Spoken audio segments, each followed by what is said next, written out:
If you think you can coast into 2026, think again. Insights EDU is coming February 17th to the 19th, 2026, and it's taking over Fort Lauderdale for a beachfront experience. It's the event that will flip your marketing and enrollment strategy on its head. 3 days, over 65 expert speakers, and over 40 sessions. Zero fluff. Just powerhouse strategies from the most anticipated platforms like Google, Reddit, Meta, MIQ Digital, and the most forward-thinking schools in the nation. You'll get the real wins, the bold ideas, and the hands-on tactics to grow programs, drive engagement, and create the student experience today's modern learner demands. The question is, are you ready to lead, or will you get left behind? Mark your calendar, bring your team, and secure your spot at insightsedu.com. That's insightsedu.com. Early bird pricing ends December 15, 2025. See you in Fort Lauderdale. EdUp Experience has brought you powerful conversations with more than 400 college presidents and higher ed leaders, over 1,000 episodes and counting. Now, we're inviting you to join us in shaping the future of higher ed podcasting. For just $5.99 a month, you lock in that rate for life. But only if you sign up before December 31st, 2025. As a supporter, you'll get ad-free early access to episodes.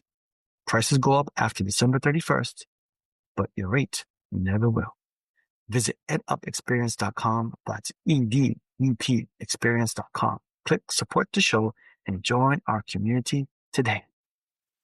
Welcome back, everybody. It's your time to ed up on the EdUp Experience podcast, where we make education your business. This is Dr. Joe Salustio, back with you again and again. It never ends. Just recently, when you hear this episode, of course, it will be a little past recent. But recently, we see, that's what happens in podcasting. Sometimes you trip over your own words, but we leave it in to let you know that we're human and we don't edit out the mistakes, of which I make plenty. But we did release our 400th episode interviewing a college or university president. We think that's a significant number. Well, we think every number that we have is significant, but you get the point. 400 college and university presidents. And it's actually over now because we do have about 15 in the hopper that are unreleased. But that 400 seems like a significant number. The body of work, when you bring it together and you look at all of what we've been able to capture in interviewing these college and university presidents through COVID, through all of the change in higher education, and through innovation, has been incredible. And in fact, you're going to get why I'm telling you this. I have a president here with me today as my co-host, whose institution was the first institution in the U.S., along with their partners, to release a 90-credit bachelor's degree. Do you know who I'm talking about? I've written articles about it. I've had the guy on the podcast a couple times. Now he starts his own podcast to show me how to do it for real. He's on the move, and the innovation, the technology background he brings, it's just a wonder and an honor to have him with us. Ladies and gentlemen, he's Dr. Bruce Cook. He is the president at Ensign College. Bruce, welcome back. How are you? Thank you very much, Joe. Great to be back. Great to be back. Great to see you again. Last time we spoke, the 90-credit degree was just brand spanking new out of Ensign College. How's it going so far? It's going really well. We started offering the 90-credit degrees online. And so now our accreditor, which is the Northwest Commission on Colleges and Universities, has given us the green light on those early degrees to offer them on campus. And we're just waiting for approval on another batch. And the other thing that we're really excited about is that there's momentum now across the country in higher ed. The last number we heard was that there were over 60 institutions that were requesting approval from their accreditors to offer 90-credit degrees. So we think there's a trend, and we're pretty excited about it. There is a trend. We talked about it. We said, everybody's going to go get one of these. Innovation's important in higher education, as you know, Bruce. We have to keep innovating.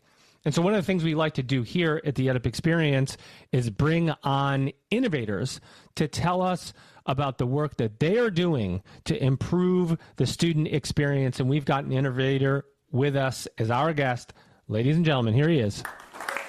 He's Samyr Qureshi. He is the CEO at Knack.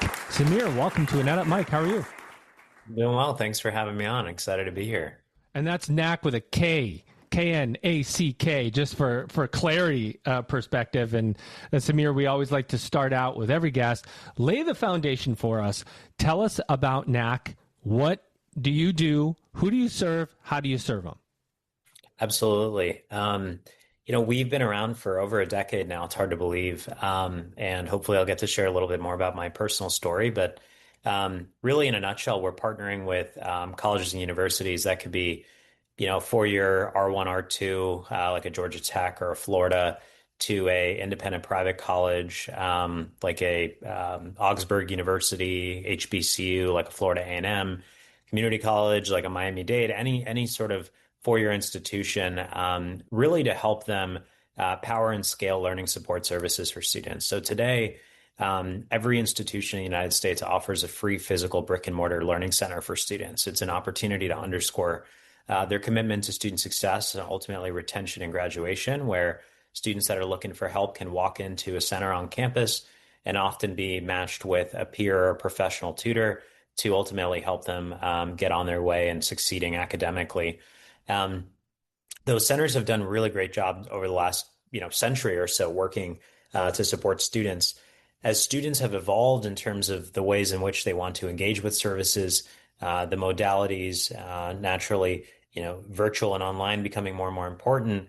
And as institutions recognize the need to support every student that walks through their door, both academically and also from a career and an economic mobility perspective, we've recognized that and created Knack, which is partnering with these institutions to essentially mobilize more of their top students, the high achievers from their campus, to serve as tutors. And it's sort of built on the gig economy, sharing economy model where, Joe, if you've done well in principles of accounting or calculus or whatever it may be. Bad examples for me, but I get the point.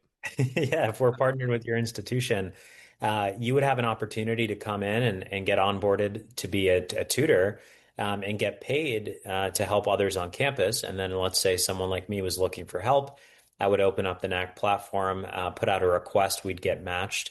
And I would be able to learn from someone that took the exact course, often with the same professor at that same institution, be it for one-on-one, group, in-person, or online learning interactions. And Knack, as a technology provider, sort of the platform, the managed service provider through that interaction where the tutor is making money through Knack, the student's getting free support, the institution is subsidizing the service and ultimately bettering their outcomes for students. And so there really isn't a type of campus we haven't worked with. And we actually have a very fast growing cohort of small private institutions, many of which belong to the Council of Independent Colleges and some other consortiums that we're proud to be working with ourselves here. Amazing. I'm going to, if you, just to be clear with the audience, Bruce Cush, Dr. Bruce Cush emailed me before the episode and said, do you mind if I take over this episode? So I'm going to just ask one more question and then get out of the way. I just want to double down on something that you said. Double click is what we say in the ed tech world now. You double click on something. It's like, what is that? It's the students evolving. The way in which they want to engage must evolve. We must revolve around them, right? That's everything from, you used to go to, we used to do Blockbuster, Netflix. You used to go to a Blockbuster, rent a movie, and then all of a sudden you could walk to your mailbox. Now you don't even need to go that far. But you do get the choice still if you want to go to the movies or you want. So choice in how to engage is so important for students. Can you just talk about that real fast, and then we'll kick it over to Bruce? Absolutely. We've highlighted this since day zero, which is that we're not here to take away the existing resources the campus has and says, throw away your physical center. Just as, Uber Eats built on top of the great work of a restaurant, we bolt on to what the campus has to supplement those efforts and ultimately reach, engage, and retain more of the students, and do it in a way where we're reinvesting in the pockets of your own students. I like to think we're one of the only vendors in ed tech or higher ed, especially, where when you partner with us, we're literally reinvesting in your own students' pockets because we're creating these great employment opportunities for the high achievers, which, is a great experiential sort of career building opportunity. And then we're giving away free support to students who previously could not or would not use services because the hours didn't work, or they were afraid to walk into a center, or their courses weren't covered. And so I think as institutions think about how do we increase access for all, ensure every student has an opportunity to succeed. And then the third piece, which I know everyone's thinking about, is how do we do it in a cost-effective manner? It doesn't make sense for restaurants to hire delivery drivers all the time. And that's why they partner with an Uber Eats sort of model. And in the same way, an institution often cannot staff a tutor for every course and every hour of the day. And instead of outsourcing that to a chat GPT or an online provider, what better way than to sort of leverage your own students as sort of this frontline army of support that sure academically is making a lot of great impact with their peers, but also socially, they're creating a level of connectedness on campus. Bruce. Thanks. Hey, Samyr, I love your model. I'm going to sound like one of your salespeople, but every institution on the planet has a need for what you're doing. Every institution struggles, I think, with the things that keep students on campus, keeps them succeeding, keeps them persisting, retains them. We've just had some conversations just within the last week of enrollment challenges for us that we're facing, just like all institutions are facing, and how valuable and how vital retention efforts are. And so kudos to you really for what you're doing, because it's a great model, and the idea that top performing students can help students that might be struggling a little bit. I think that's another great feature, and the social connectedness and helping students feel like they belong and that they've got some place to go. I didn't know much. Frankly, I didn't know much about your company before I started preparing for this, but I'm a big fan now. But there's some trends that emerged for me as I was reading some of your case studies and some things, and maybe I could just mention those trends and have you comment, and we'll see where it goes. See how much time Joe will let me have before he just cuts me off. But wait for it. So there was a college readiness trend, which I would say probably relates more to the brand new college student, the young person that's coming in out of high school, and maybe they did well and maybe they didn't do so well, but they get into college and they're sort of overwhelmed by the experience and a little bit of deer in the headlights kind of thing. My wife and I teach a college success class here at Ensign College, and we're experiencing that right now with these first semester freshmen. So there's college readiness. The second is I would call it college confidence of the returning learner, the adult learner, who has a completely different set of needs, a different, their motivation may be different. They've learned some things, they're more disciplined, but they're still trying to find their way through the college experience if they're coming back, and they may not think they can do it, but they know it's something that they have to do. And then the last piece is workforce readiness, and is that addressed? That's a big thing for us, and I continue to read study after study that just talks about this great disconnect in higher ed between higher ed and employers and students and their preparation. So that's a really long prelude to my questions. But so college readiness, college confidence, workforce readiness. Absolutely. So I think this question of like how do you support and ultimately push out a holistic student from coming into college being successful, but then also out into the workplace is becoming more and more central to the value prop, as there's been frankly more scrutiny around the value of higher ed and things like that. And I think ultimately, if you really try to pull that apart and understand what are those components within that, there's sort of the academic side, there's the social side, and then there's the career side. And the academics are naturally core to the institution. I mean, that is the bread and butter of learning, right? Is the academic piece. The social piece, I think, in a world where content is becoming more and more commoditized, I don't think anyone can argue with that anymore. The social aspect and sort of the environment, the co-curricular aspects are actually where I think a lot of the magic happens on a campus. Not to discount or discredit a classroom, but when I even think about my own story, I met my co-founders at the University of Florida while I was a student. I didn't meet them in the classroom. I met them outside the classroom on the campus. And so, that's where the confidence, the conversations, the social influences, the sort of like extracurriculars, all that sort of stuff really can build that confidence and give students a sense of belonging and community.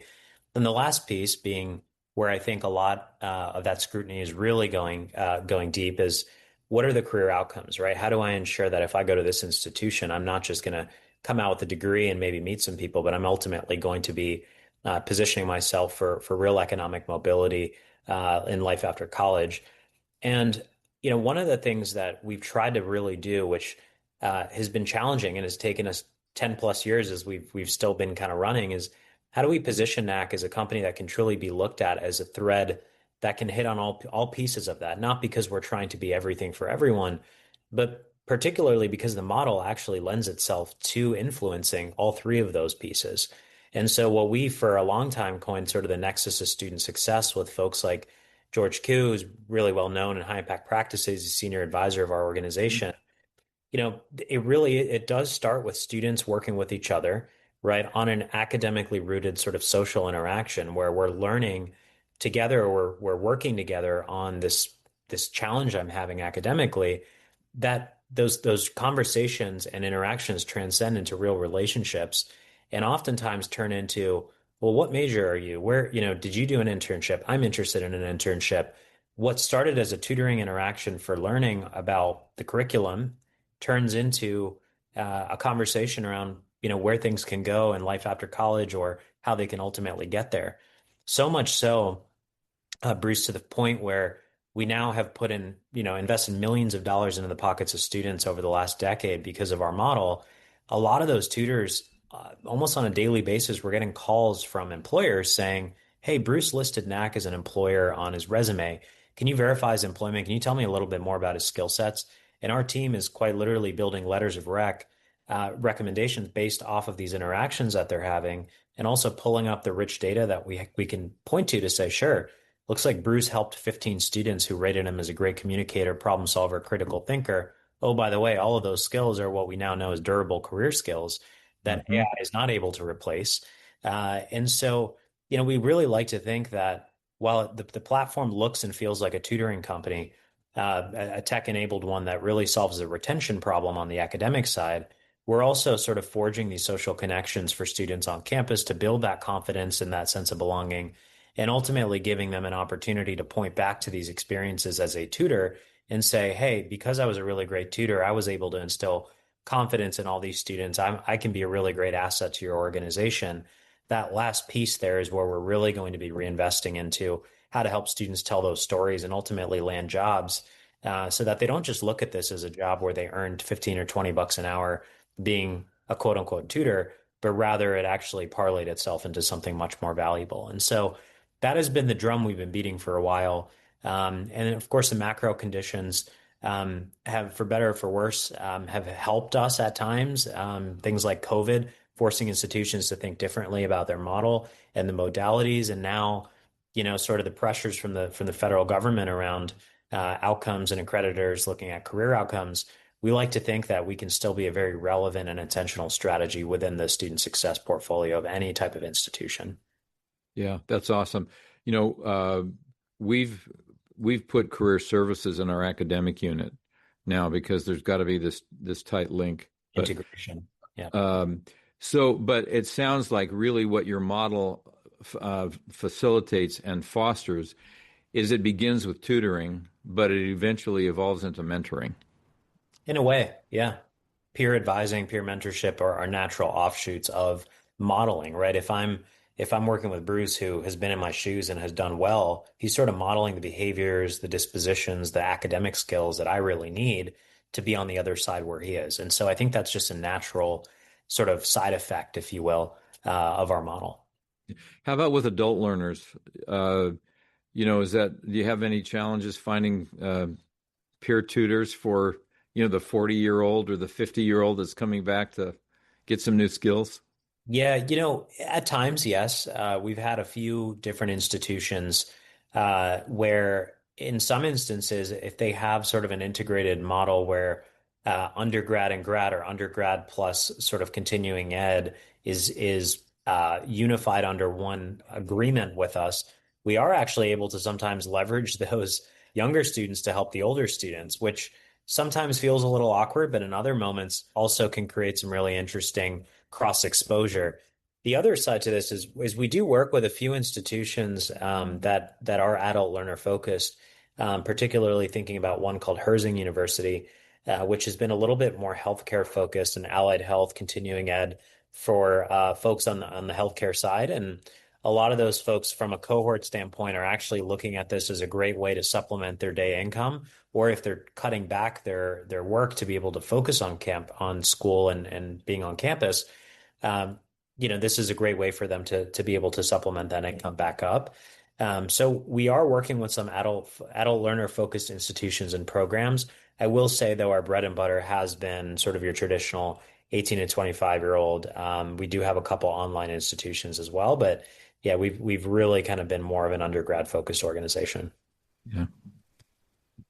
Dr. Joe, I'm happy to hand it back to you. I've got some other questions, but you, I don't want to usurp the time. No, it's all yours, my friend. But I do want to ask about the model and how the model actually works. As an institution, if I'm interested in Knack, am I licensing somehow? Are my students signing up for Knack? And how does the exchange that you're mentioning about paying the students? How does the exchange work? How does it work for me as an institution? And if I'm hiring Knack, tell me how all the particulars work. Sure. Yeah, we consider ourselves sort of a managed program provider. So institutions kind of have a singular agreement with us, and they make an investment on a per student per year license fee. We set aside a portion of those dollars to pay students as well. So we've actually worked it out to where we flat rate for the institution per student per year. And then we're able to then leverage those dollars in a pool to ultimately pay out the high achieving students who are serving as tutors and sort of their hourly wages. And the benefit of this is that the institutions can keep what they have in-house and do it really well, and they can bolt this on without having to disrupt what they do. And we actually have natural integration points, both from a technology standpoint to systems like an EAB or a Salesforce, and hopefully soon Illusion. And then also more so from a faculty and a programmatic personnel integration level. There are dashboards and things where faculty and advisors and sort of our implementers on campus can actually load up existing resources for Knack to refer to, and then vice versa. So we really try to go hand in glove with what the institution has, but we also have a full managed approach to where the institution doesn't have to really take on this huge lift or implementation. A lot of systems take 12, 18, 24, 36 months to integrate. We're more like a few weeks at most. And, we plug right into any LMS as well. Everything's single sign-on. Everything's sort of WCAG compliant for students with disabilities. So we've really invested in the last decade to try to make this a very seamless, integrated experience where the institutions are not taking on a huge lift. Epic. And do you have, obviously ROI is really it's such an important part of the decision-making process for administrators. Whenever we, when I say we now, I'm on the ed tech side, so I don't even know if I could say that anymore. Whenever people like Bruce and his colleagues, and in my past life, how I would buy it, I need to see an ROI on this. Being able to see that ROI faster allows me to make a faster decision.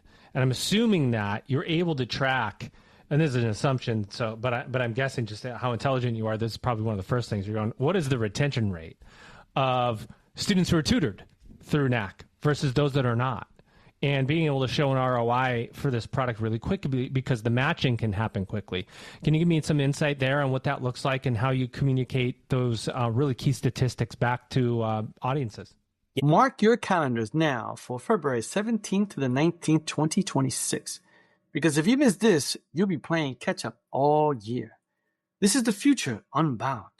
And the most important higher ed marketing and enrollment management conference of 2026.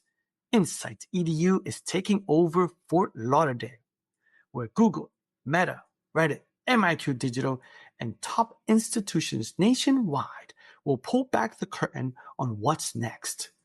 Are you ready to adapt or be left behind? Insights EDU 2026 is where leaders become game changers. Register now at insightsedu.com. That's insightsedu.com. Early bird pricing ends December 15th, 2025. Support the EdUp experience for just $5.99 a month and lock in that rate for life. You'll get ad-free early access to episodes. But hurry, price goes up after December 31st, 2025. Visit edupexperience.com. That's EDUP experience.com and click support the show. Yeah, absolutely. There are a couple different ways to slice the ROI. There is the financial side, which is, what would it cost for us to do this in-house, to hire folks and scale support services?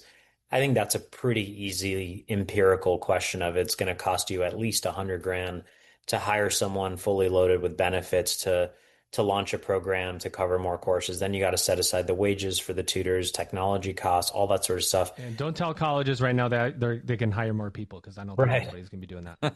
Yeah, and so, as an alternative to still solving the problem without taking on a fixed cost, they can work with us and have a much more digestible cost structure where, again, the dollars are also baked in to reinvest into students' pockets as we're hiring them or onboarding them as 1099s, I should say. And it's extremely flexible too.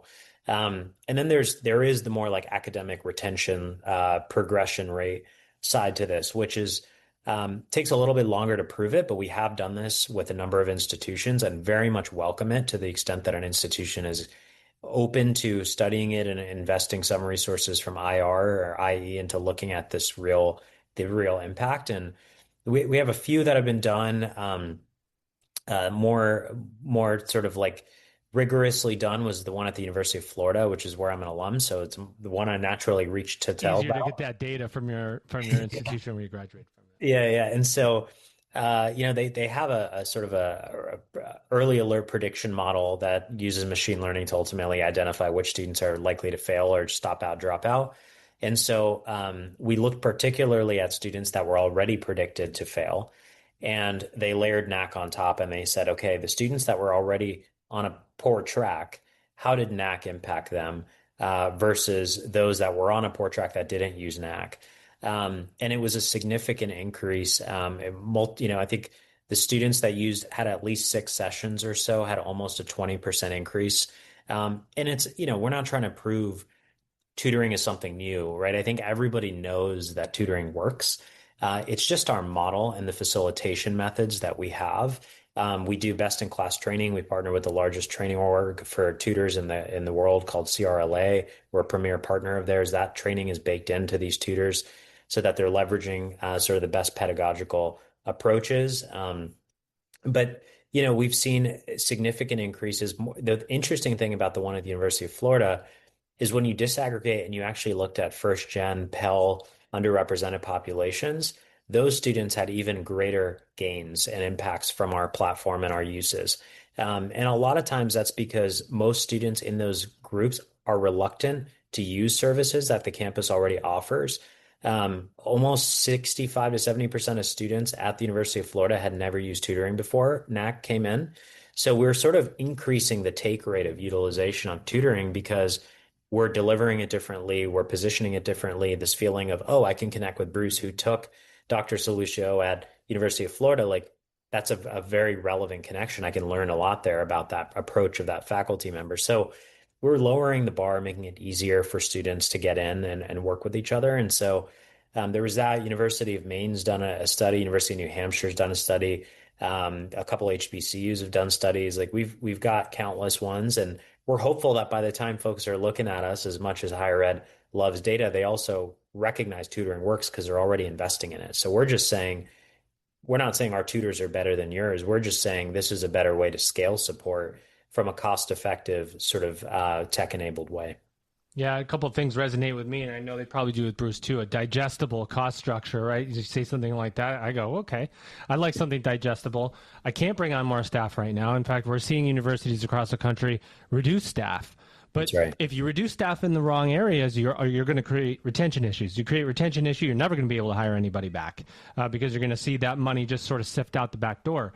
Along with that, the idea, I think maybe there's an assumption out there that your high achievers also don't have affordability concerns. They absolutely do. There are many high achieving students that have affordability issues. So if you're reinvesting your money back into your own students who are high achievers and retaining those high achievers, which is amazing for an institution, you're really checking off a lot of boxes all at one time, which makes us a really, I don't know what the right word is. What's the word I'm looking for, Bruce? Very attractive. Yeah, it's a really it's a cost-effective, very compelling business model is the way I would describe it. Yeah. Yeah. So that's the piece that I want to also mention too, because, you have high achievers signing up to tutor. They're obviously looking to earn. Looking to earn is not a bad skill to start getting students used to.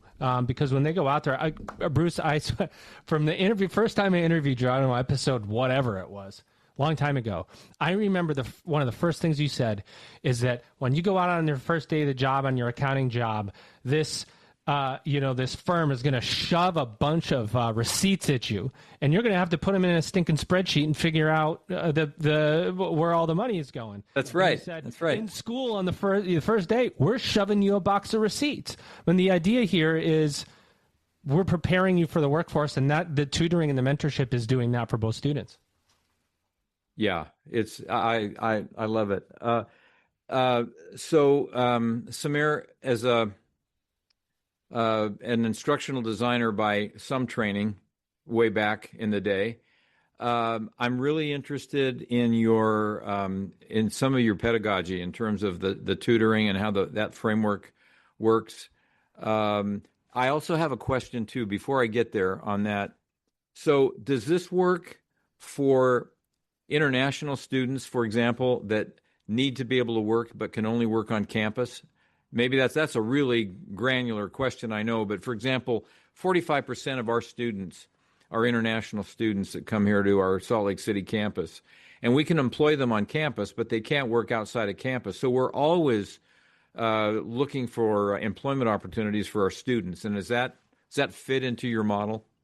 It does, with naturally a number of asterisks behind it, as you can imagine. Yeah. The sort of compliance and regulatory frameworks around these types of working arrangements are extremely strict, and the way in which we've worked with campuses who have a large international population is we work very closely with the DSO, the designated school official, who makes a determination on what's eligible and what's not.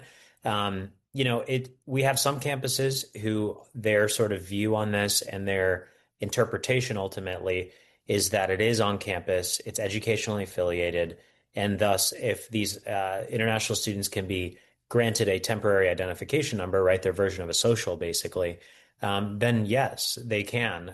They are encouraged to only meet on campus for learning sessions, which most of our sessions are, if not online.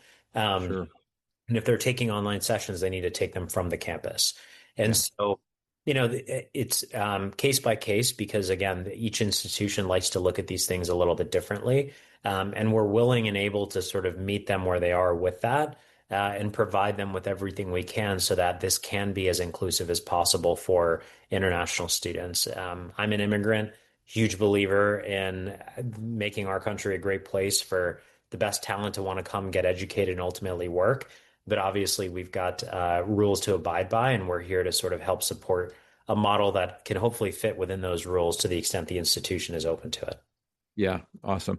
Okay, so this kind of goes back to the college readiness question. And how do you help new students who never learned how to learn before they came to college? And does your methodology address that? That's just an interesting point of interest for me because so many of these young people they haven't learned how to learn. And then they come to college and all of a sudden they're expected to take responsibility for their education and, be agents of their learning and that sort of thing. And they don't know how to do it. Right.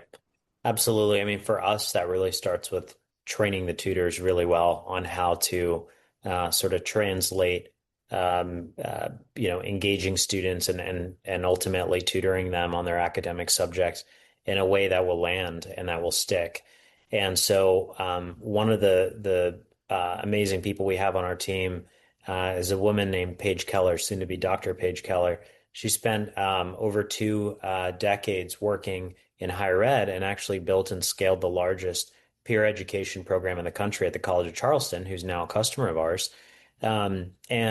She was actually the former president of the College Reading and Learning Association, which is sort of the de facto certifying body of tutor training programs in the world. We partnered with them, we hired Paige on, and we built out a training program that essentially meets the muster for their certification of that they typically offer to universities. As a private company, they can't certify us, but we've essentially met all of those same guidelines. And we've the training has been such a core part of what we do, and we recognize the need for this more broadly in the space to where we've actually open sourced it. And if you go to College Tutor Training or peertutortraining.com, either one works. You can just self-serve and use our training modules to train your own tutors at your own campus, whether or not you work with Knack. And we have over 600 institutions all over the world using it. Let's go. And really, it's all about sort of setting the right frameworks for these tutors around ethics, the do's and the don'ts, teaching versus telling, academic integrity, right? In many ways, how do we make tutoring cool? How do we make tutoring hip, as we like to say? And that's sort of a play on words for high impact practices too. But, one of the things we've done is really, tried to get the tutors to be great ambassadors and evangelists of learning. And when you see a student is excited to sit down with you, and I can see on a platform that Bruce, is from the same hometown or played the same sports or is in the same club I want to be a part of, that really breaks down the barriers for a student to not look at this as a traditional classroom setting of learning, but more so that, again, that social learning environment. And so I think that eases students and it drops their guard a little bit, and it gives them a much more sort of open and friendly way to engage academically. And as questions start coming in, our product asks students what they're looking for help in. We then kind of feed that up to the tutor before the session. And so kind of setting the right context there is key as well. And of course, we are soon to be using artificial intelligence tools to make that even better and it's more seamless because, while I think humans are the features, not the bugs, and we're ultimately the premium product, AI has some pretty incredible use cases and ways in which it can complement human interactions. And so that is up next for us on our roadmap as we continue to be building for students. Awesome. The matching part, we didn't get into that, but I think that's really important. Being able to be matched to a tutor that has similar interests or, what if I want a tutor that is from the same 50 miles where I grew up, hypothetically. Now, how close can you get with the matching if I'm looking for a specific sort of, type of tutor, whether it's gender or experience level or specific class or geographical area? Yeah, it's a great question. And the main sort of input we're using are the academic course matching. So Bruce took, ACG 2021 at the University of Florida, took the exact course that I'm looking for help in. That's the first main input. Yeah, absolutely. And ultimately what happens is tutors start responding to these requests when they see them come in. And when they respond, the student on the receiving end, the tutee, can actually browse those who have made offers to help them. And that's where we put the power and the agency, going back to what Bruce said, of learning back in the hands of the student to say, who do you want to work with? You can click on Bruce's profile. You can click on Joe's profile. You can see all the different sort of, mutual interests. You can see where they're from. You can see sort of what clubs they're a part of, maybe what professors they've taken. And so that's where it starts out academic and then it starts to blend more into that social side. And ultimately, we are huge believers in giving students the choice there to pick what works best for them and who feels most comfortable for them. It's always a double opt-in. There's never a requirement where you have to use this specific tutor, let's say. Yeah, so I can. But as a student, I have the choice to say this is is there almost like an Uber rating system? Do I have to rate the effectiveness of my tutor? Or is the tutor rating me as a student? Is there that gives me that social proof? Yeah, there's a two-way system, but it goes even further than a star rating. There are other questions we're asking. How confident were you prior? What was your grade level prior? What do you think it is afterwards? As your confidence increased in this academic subject matter?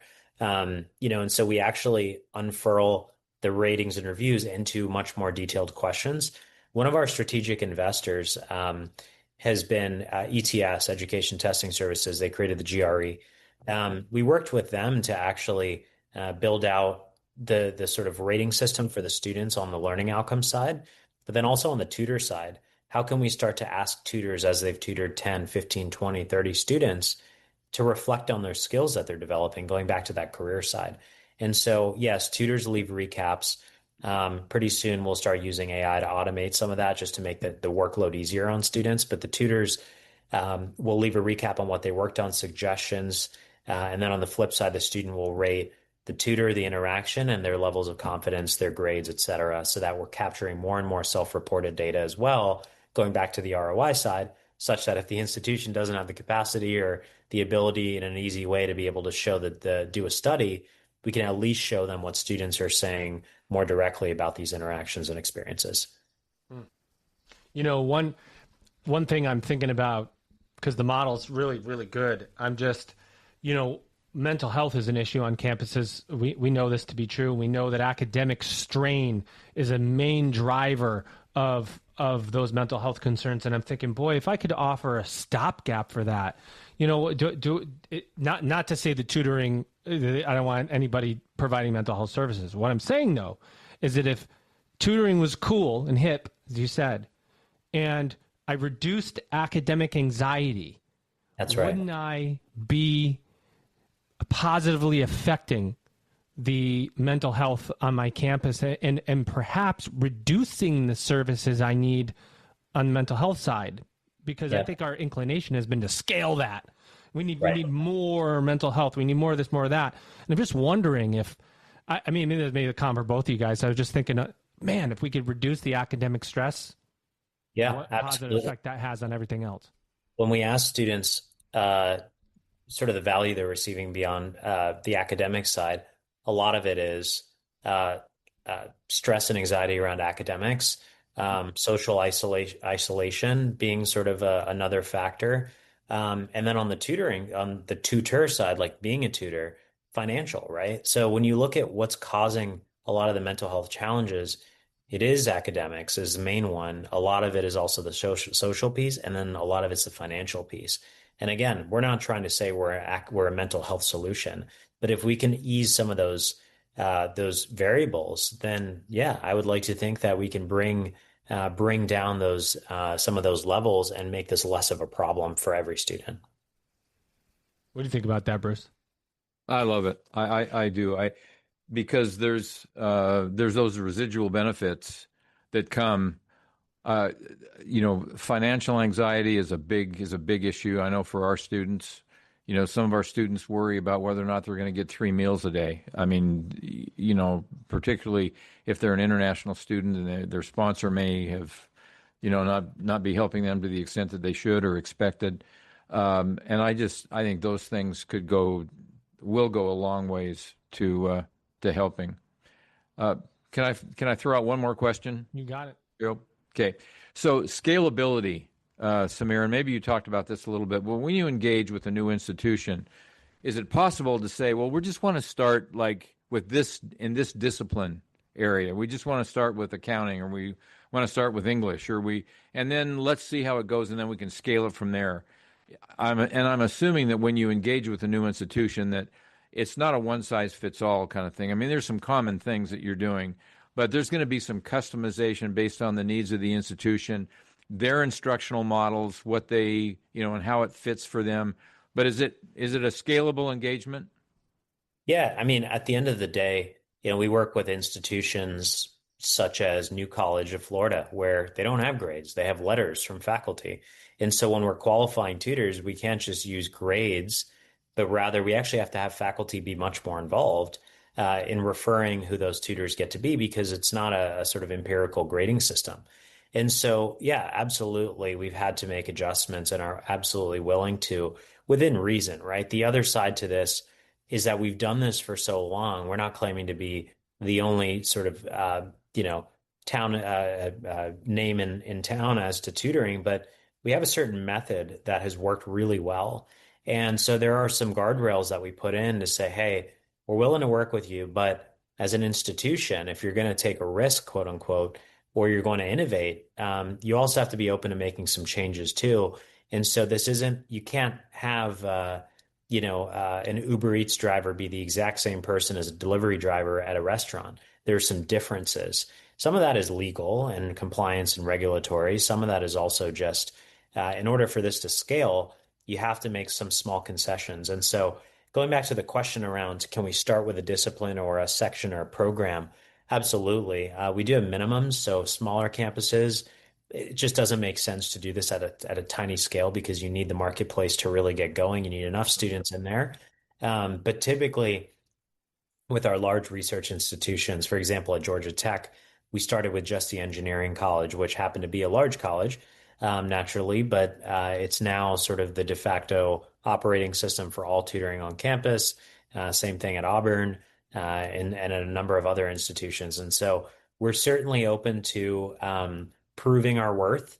And we've done this long enough to understand that that's the way higher ed likes to kind of work, and we're willing to go there with them. What else do you want to say about Knack, Samyr? You get an open mic and then a couple minutes to take us home. Yeah, I think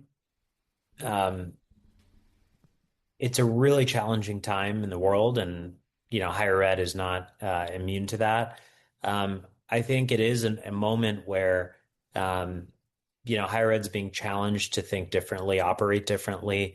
I love to meet campus leaders like Bruce, who are open to new models, who see opportunity to not just say we're going to be different by way of our strategic plan, but we're actually going to get down into the practices of that, and give folks an ability to take risks in controlled environments and to innovate, and not to be afraid of that. And I think unless that's really starts at the top, but folks are held accountable and given the leeway to be able to take risks and test and try.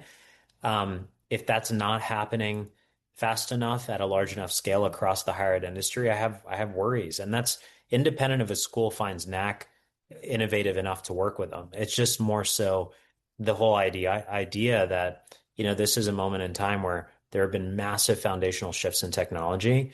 There's an opportunity, yes, to save money, to repurpose talent, to think of new models, but that all starts with being open-minded and ultimately, sort of pushing your campus through change management and ultimately taking risks. And so would love to see more institutions do that, Knack or not, being implemented, but more generally just for the betterment of the ecosystem and ultimately for students. Well, I love it. It's been incredible. And speaking of risk taking, I've taken an incredible risk by having this man be my co-host today, and he proved to be a professional podcaster. Dr. Bruce Cush, president at Ensign College. Bruce, thanks for being here, man. It was great to be with you today. Both of you is awesome. That's learned a lot. That's called a professional podcasting transition. You didn't even see it coming, right? Yeah, that's right. That's right. But Samyr, it's been an honor to meet you, and exciting to hear about the model. The what I can say is to be able to have a technology partner and invest in a solution that gives you ancillary benefits is a dream, right? Because if it's a one-to-one, it just provides one function. It's hard, but we need some tech to do multiple things, and Knack does that, and that's what makes it so attractive. So thanks for coming here and telling your story. Ladies and gentlemen, he is Samyr Qureshi. He is the CEO at Knack. Samyr, give us the website on the way out.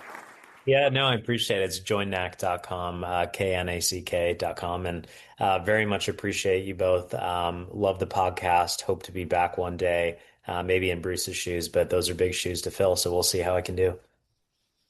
Well, there you have it, everybody. You've just EdUp'd. Attention, higher leaders. It's time to shake up your marketing and enrollment strategy. Join us at Insights EDU, February 17th to the 19th, 2026 in Fort Lauderdale, Florida, for a beachfront experience and the best higher education marketing and enrollment management conference. Early bird pricing ends December 15th, 2025. Register now at insightsedu.com. The future unbound is at Insights EDU 2026. The EdUp experience has delivered over 1,000 episodes with higher ed leaders from around the world.